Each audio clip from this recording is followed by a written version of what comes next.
what kind of training did I have? I was 11-year career firefighter.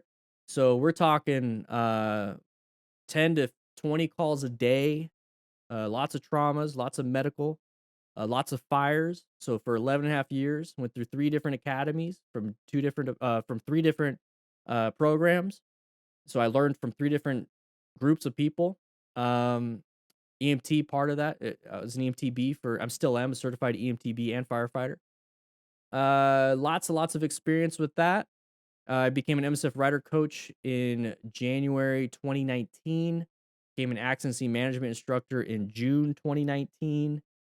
And what accident scene management is basically what I do as an EMT, but as a bystander assistant, and obviously MSF rider coach is somebody that teaches riding.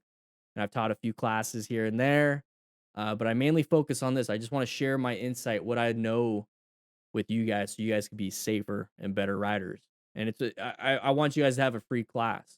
When I learned how to ride, I did it on my own in a parking lot, or not a parking lot, in a neighborhood that had no construction, and it was kind of difficult. I was lucky I had some experiences that would help me, and I know a lot of people don't have those experiences, so I'm trying to share mine and share what I know so that it's a lot better for you.